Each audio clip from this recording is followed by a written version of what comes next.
Hi, బర్బటి tomato అండి. చూడండి, ఉల్లిపాయలు వేపాను, టమోటాలు వేసానండి. టమోటాలు బాగా వేపాలండి. బాగా మగ్గుతున్నాయి చూడండి, బాగా మగ్గిపోయినాయండి. బర్బటి వేయాలి. 1 స్పూన్ సాల్ట్ అండి, చిటికెడు పసుపు, స్పూన్ కారం అన్నీ వేసి బాగా కలపాలండి. మొత్తం అన్నీ బాగా కలిపాక చూడండి, బాగా కలిసినాయండి. వాటర్ పోయాలండి. చూడండి, కొత్తిమీర వేసాను.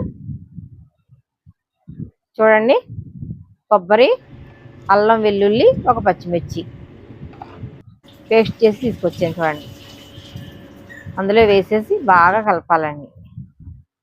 కలిపి మూత పెట్టేస్తే అంతేనండి, మెత్తగా ఉడికిపోయింది. చక్కగా బాగుందండి బర్బటి టమాటా. తినాలి కదండి, బర్బటీలు మంచిదండి తింటే. చక్కగా చేసుకోండి, చాలా బాగుంది. సరేనా అండి, సూపర్గా ఉంది. బాయ్ అండి.